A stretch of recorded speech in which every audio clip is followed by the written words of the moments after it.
Bonjour à tous et bienvenue chez Ocasmart. Alors je me trouve juste devant mon véhicule, la Renault Clio 4 qui vient de revenir de location. Donc là on est dimanche soir, il doit être 21h30. Donc le véhicule vient de revenir de location, il est revenu sur les coups de 17h30. Il est revenu propre, nettoyé, intérieur, extérieur avec le plein. Le locataire précédent a pris soin du véhicule. Il l'avait loué pour 3 jours, elle était partie du vendredi midi jusqu'au vendredi soir vers 17h30. Là, je viens d'avoir une notification de réservation instantanée sur Turo. Elle était partie en location sur Turo et là, elle repart encore en location sur Turo. Elle va partir de lundi 15h jusqu'à mardi soir. Donc, je ne serai pas disponible pour faire l'état des lieux en direct avec le locataire. Donc là, je viens faire l'état des lieux, le pré-état des lieux en avance. Et l'état des lieux se fera donc à distance avec le locataire quand il viendra récupérer le véhicule lundi sous les coups de 15h. Donc là, j'ai fait le tour du véhicule. J'ai pris les photos, j'ai fait le relevé kilométrique. Et comme ça, demain, sous les coups de 15h, le locataire, j'aurai plus qu'à déverrouiller le véhicule à distance pour que le locataire récupère donc le véhicule ici. Relative, donc là on est mardi soir, on se retrouve sur le parking de Rony 2 devant ma Peugeot 308 qui vient de revenir de location. Elle est revenue dans la nuit du lundi à mardi sous les coups de 23h30 par là. Donc je vais vous remontrer dans quel état elle est revenue. Déjà elle a été louée en dernière minute samedi soir vers 22h30 pour un départ à 23h30. Je ne sais pas si vous vous souvenez, dans la dernière vidéo, vendredi soir, je n'avais pas pu la remettre en état. Malheureusement le lave-wash était fermé, donc du coup elle a dû partir un peu sale de location. Donc, je vais vous montrer dans quel état elle est avant de la remettre en état. Donc il y avait déjà quelques crottes de pigeons, je ne sais pas si vous vous en souvenez. Là aussi elle est pas très clean, pas très propre. Là aussi au niveau de l'intérieur c'était pas très propre. Donc c'est pas dans mes habitudes de laisser partir un véhicule comme ça en location. Là c'était une location de dernière minute à 22h30 comme je disais pour un départ à 23h30. Donc j'ai pas eu le temps de venir cleaner le véhicule avant son départ en location. D'ailleurs le locataire m'a fait un signalement à ce niveau là. Attendez, juste que je passe. C'est serré. Est-ce que je vais réussir à rentrer? C'est hyper serré. C'est bon. Il m'a fait un signalement à ce niveau là, donc c'est pas grave. Je vais remettre le véhicule en état, lui expliquer la situation. Et il faut aussi que je passe à la station essence. Pourquoi? Parce qu'il m'a rempli le véhicule avec 3/4 du plein. Donc il faut que je remette le cran manquant à la station essence. Donc là je vais à la station Total la plus proche. Et puis ensuite, je retourne sur Paris et je vais commencer ma journée de VTC. Entre temps, j'ai eu aussi la Peugeot, pardon, pas la Peugeot, la Renault Clio 4 qui est partie en location sous les coups de 15h par là et qui doit revenir ce soir à 23h30. Donc je checkerai à la fin de ma journée de VTC. Donc là, je me retrouve à la station Total de Montreuil. Malheureusement, celle de Rony 2, j'ai pas de chance. Avec celle-là, était en ravitaillement encore et fermée pour 1 heure. Donc j'ai dû m'éloigner, aller retourner à la station Total de Montreuil du coup pour refaire le plein dans le véhicule et passer un coup au wash en espérant qu'il soit ouvert ce coup-ci. Donc voilà, comme je le pensais, je voyais pour presque 25 € de carburant, 22,08 € exactement de gasoil que je vais donc répercuter à mon client, à mon locataire qui n'a pas remis le plein sur ce véhicule. Je vais aller voir si je peux passer un coup de propre avant la prochaine location, sachant que demain on est le 1er mai. Ça risquerait fortement d'être loué et j'ai déjà une location de prévue pour le 4 mai dessus. Donc je vais voir si je peux passer un coup de clean avant la prochaine location. Donc là je trouve que la voiture elle est pas très sale. Je vais prendre le programme à 9,30 € qui suffit largement. Là vous pouvez voir juste ici au-dessus. Donc là j'ai payé la carte bleue, j'ai plus de carte Total. Il faudra d'ailleurs que je recharge la mienne. Je pense à recharger la mienne parce que c'est plus pratique quand même. C'est 65 € acheté pour 82 € de lavage. Donc c'est quand même avantageux d'en avoir une. Donc là j'ai mis ma voiture dans le car wash et j'attends qu'elle va être lavée toute propre. Et après je passerai à l'intérieur. Donc là j'ai refait le plein sur le véhicule comme vous avez pu le voir. Mais comme vous pouvez le constater, vous voyez la jauge elle n'est pas totalement remontée. Ce qui est un peu chiant avec ce véhicule à cause du boîtier connecté. Donc ce qu'il faut faire quand c'est comme ça, c'est que pendant que je vais faire l'aspirateur, il va falloir que je débranche la batterie. Donc je vais ouvrir le capot, je vais débrancher le pôle moins de la batterie pendant 5 minutes à peu près, le temps que je fasse l'aspirateur. Et quand j'aurai fini l'aspirateur comme ça, au moins normalement la jauge de carburant aura remonté. Ça m'évitera les litiges avec le prochain locataire qui disent que j'ai pas remis le niveau de carburant avant sa location. J'ai un petit peu galéré à trouver la trappe là pour ouvrir le capot qui était juste ici, mais voilà, c'est ici, c'est le pôle plus qu'il faut donc débrancher. Donc je vais le débrancher comme ceci en essayant de ne pas m'électrocuter parce que j'ai ma mouillé en plus, c'est peut-être dangereux. Voilà, donc c'est débranché. Je vais passer mon coup d'aspirateur pendant que ça se décharge, on va dire, et puis après je rebrancherai normalement. La jauge de carburant devrait être remontée sur le niveau maximal. Donc là je viens de finir mon coup d'aspirateur dans la voiture. Maintenant, j'ai passé un coup sur les plastiques avec ma petite bombe pour les plastiques. Je laisse mon ma batterie débranchée pour être sûr que ma jauge de carburant remonte. Après, même si c'est pas grave, il faudra que je refasse mes réglages, tout ce qui est heure, etc. Mais au moins, je serai sûr d'avoir une jauge de carburant qui remontera sur le niveau maximal et ça m'évitera des problèmes avec mon prochain locataire. Donc là, je passe mon petit coup et je vous montre le reste quand c'est fini. Donc là, j'ai fini de nettoyer mon véhicule, j'ai rebranché ma batterie et vous voyez la jauge de carburant n'est pas remontée, elle est restée bloquée sur l'aiguille aux 3/4. Donc ça, je ferai les pitiés à mon locataire, je lui enverrai le ticket d'essence pour bien lui prouver que le plein a été refait avant sa location. Et s'il ne me croit pas, je lui enverrai aussi également cette vidéo. Donc je vous montre un peu rapidement l'intérieur, ça a été refait, comment ça a été fait, les plastiques, l'aspirateur et aussi la partie extérieure. Donc là, c'est un véhicule propre qui est donc désormais prêt à repartir en location. Je ne sais pas s'il sera loué demain. Mercredi 1er mai, mais en tout cas il a une longue location qui l'attend du 4 au 11 mai et donc là il est d'ores et déjà prêt. Donc là je vais aller le remettre à sa place. Relative, donc là il va être 19h30, je suis enfin arrivé dans mon parking, donc je vais pouvoir commencer ma journée de VTC. Mais avant ça, je voulais vous parler d'un sujet. Déjà la Jassa Jogger, elle est revenue de location cette nuit, là, dans la nuit de lundi à mardi, après 23h30. Elle était partie 3 jours en location, samedi, dimanche et lundi, donc elle est arrivée après 23h30. Il y avait le locataire qui était d'origine turque, qui ne savait pas trop comment ça se passait. Elle est partie en location avec l'application Getaround. Il ne savait pas trop comment ça marchait justement pour la restitution. Donc il avait tenté de me joindre après 23h30. Moi j'étais dans les vapes, je dormais complètement.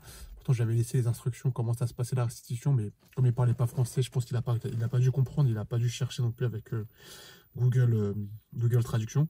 Finalement ça s'est bien passé, il a réussi à rendre le véhicule par ses propres moyens, malgré le fait que je dormais et que j'ai pas pu répondre à son appel. Mais c'est pas ce sujet-là que je voulais aborder avec vous, c'est Uber et les courses en espèces. Donc j'ai eu récemment un signalement de la part d'un de mes passagers sur Uber par rapport à une course en espèces que j'aurais prise. Pardon, pas une course en express, une course en pays via l'application Uber que j'aurais prise. Ce passager est parti signaler à Uber comme quoi j'aurais pris la course payée via l'application et qu'à la fin de la course, je lui aurais demandé un supplément en espèces. Je lui aurais redemandé le même tarif en espèces. Et donc Uber m'a fait un signalement comme quoi, voilà, lors d'une course Uber, un passager a signalé que vous avez demandé un échange d'espèces lors d'une course payée sur l'application, pardon. Donc là, franchement, c'est un truc qui m'étonne un peu et ce qui me donne presque envie de supprimer les courses en espèces parce que je me dis que ça risque de m'apporter plus d'ennuis qu'autre chose. Déjà, quand je prends des courses en espèces, je m'assure en début de location que le passager est à point et qu'il me montre les espèces pour être sûr qu'à la fin de la course, je serai bien payé.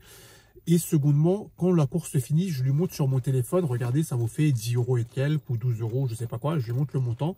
Comme ça, il n'y a pas d'entourloupe, le passager ne se dit pas, ouais, ça se trouve, il m'a manqué 7 ans et le vrai tarif 7 ans.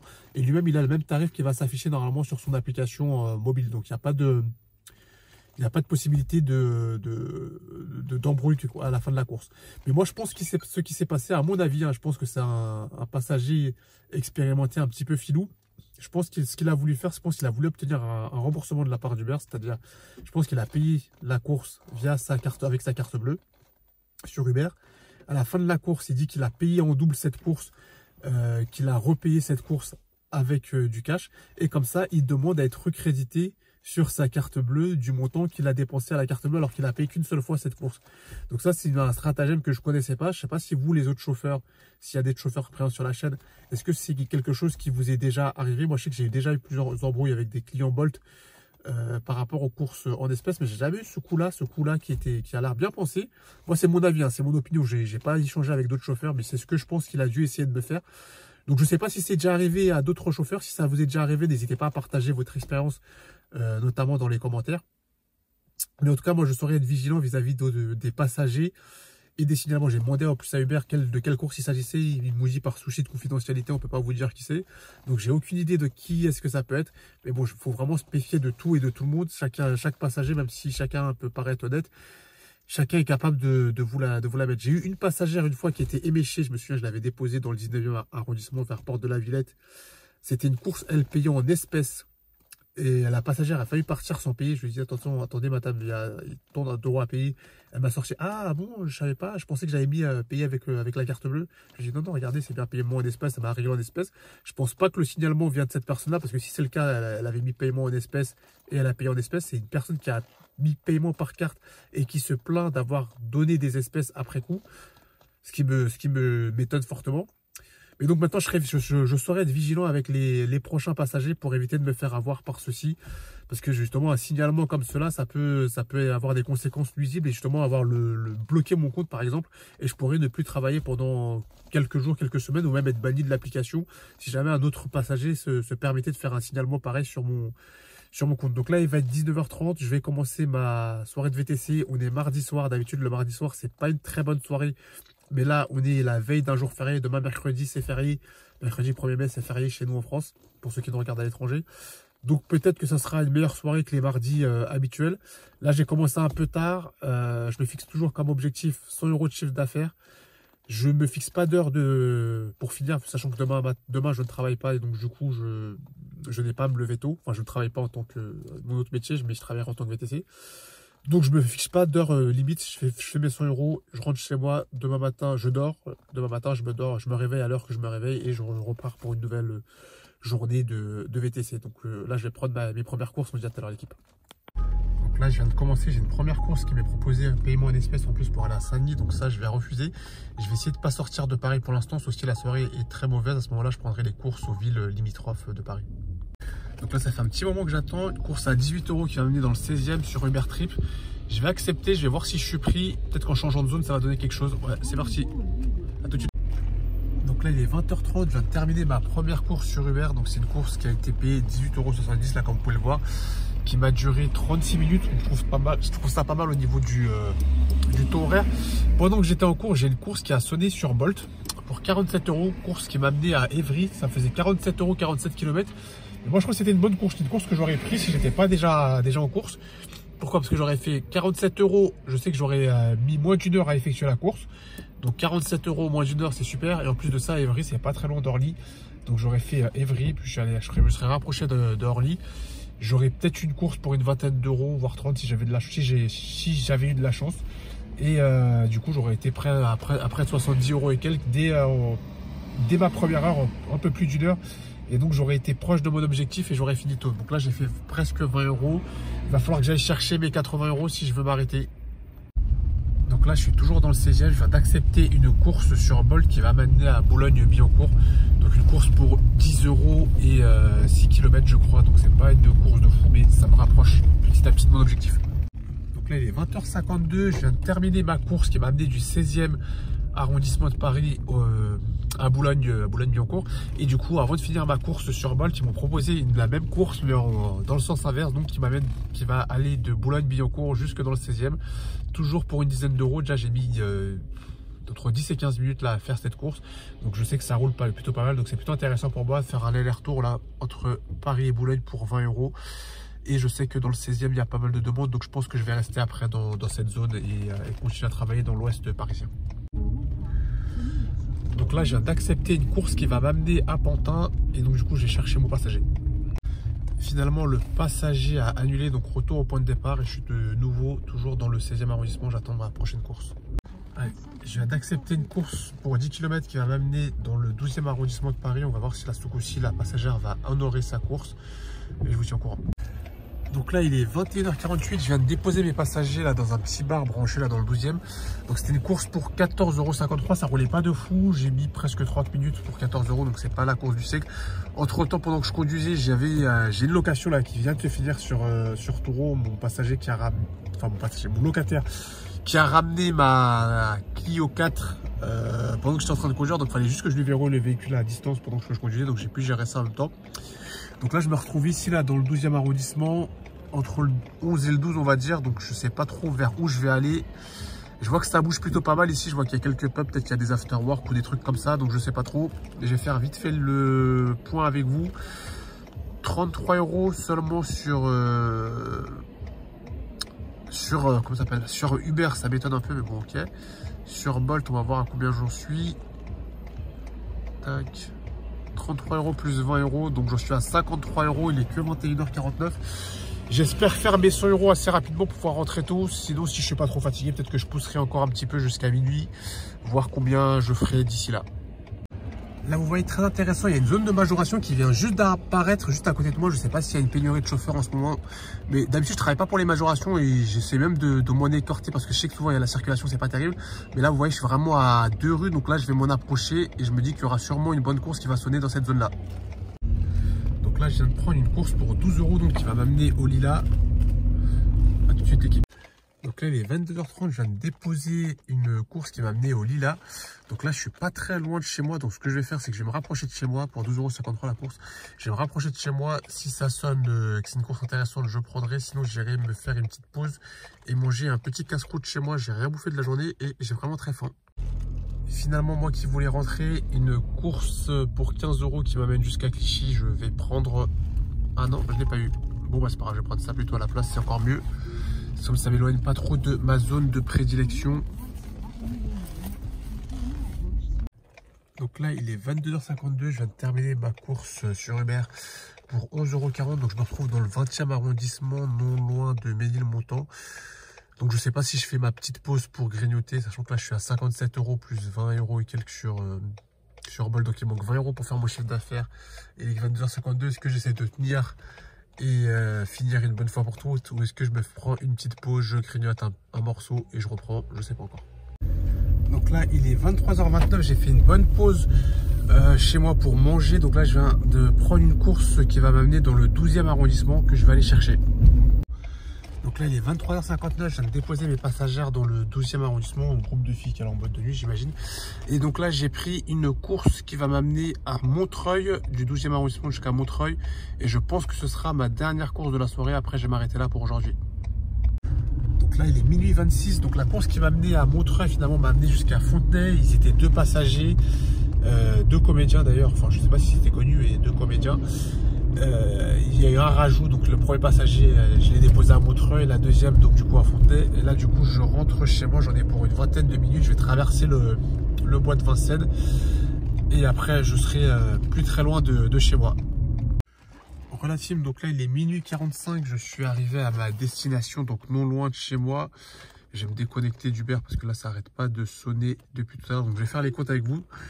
Donc 77,95 € réalisés sur Uber, ainsi que 23 € sur Bolt. Donc on est à l'objectif de 100 €. J'aurais aimé les faire plus tôt que cela. Là je vais rentrer, je vais dormir un petit peu. Je vais me reposer, je vais essayer de me lever pas trop tard demain pour commencer tôt et finir tôt j'espère. Oh, excusez-moi, je suis un petit peu fatigué, je baille. Donc pour demain, je sais pas quel objectif de chiffre d'affaires je me fixerai, mais je verrai en fonction de la demande, de quand je vais commencer ma journée de travail, etc., etc. Je vais essayer de commencer le plus tôt, comme je vous ai dit, pour finir le plus tôt. Par rapport à la journée d'aujourd'hui, elle avait pas trop mal commencé, mais après je trouve que l'activité s'est ralentie. J'aurais peut-être dû rester dans le 16e, enfin à l'ouest de Paris. Je trouve que quand je suis revenu du 16e vers le 12e, je trouve qu'à partir de là, ma soirée, elle a commencé un petit peu à flancher. J'avais eu des bonnes courses en début de soirée. Là, je regarde juste mon bilan sur Uber. Je vois que j'ai fait 6 courses sur Uber et donc 2 sur Bolt. Je crois que j'avais fait des bonnes courses jusque là et j'avais même eu des bonnes propositions dans le 16e et j'avais accepté déjà sur Bolt la course qui me faisait faire un aller-retour du 16e à Boulogne et le retour donc de Boulogne au 16e. J'avais plein de petites courses intra 16e ou du 16e au 17e, vraiment des petites courses pour 9 €. Peut-être que j'aurais dû jouer sur ce créneau horaire là de 19-20 h jusqu'à 21 h, je dirais, rester dans le 16e et essayer de faire toutes ces petites courses là, ces petits trajets, sur surtout qu'il pleuvait, donc les gens je pense ils prenaient des VTC pour éviter la pluie. Et puis après peut-être une fois que le créneau horaire passé, peut-être essayer de reprendre des courses plus longue durée. Donc bon, ça c'est pas grave, je saurai pour la prochaine fois, donc c'est une petite erreur de ma part. Mais sinon au final l'objectif est accompli, même si j'aurais aimé le faire en 1 heure de temps en moins pour pouvoir rentrer une heure plus tôt chez moi, pour pouvoir profiter un peu plus de ma soirée et me reposer. Après, il faut dire que j'ai pris une bonne pause. Ça m'a fait du bien, ça m'a requinqué de m'arrêter, de pouvoir manger. En plus, ma femme était encore réveillée, donc j'ai pu manger à sa présence. D'habitude, quand je rentre le soir, elle dort. Donc là, c'est vrai que ça a changé un peu de mon quotidien.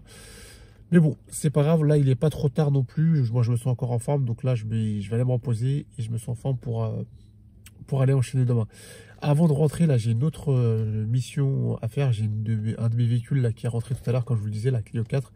Même le client m'avait appelé pour que je lui verrouille le véhicule à distance. Donc là, il va juste falloir que j'aille checker le véhicule et que je conclue donc le contrat de location. Et comme ça, j'en aurai fini pour ma journée d'aujourd'hui. Donc là, je vais vérifier le véhicule. Il n'est pas très loin dans la rue. Et on se dit à tout de suite. La team, donc pour le véhicule qui me reste à vérifier, donc c'est ce véhicule là qui est revenu. A priori il a l'air d'être en bon état, mais je vais le checker attentivement.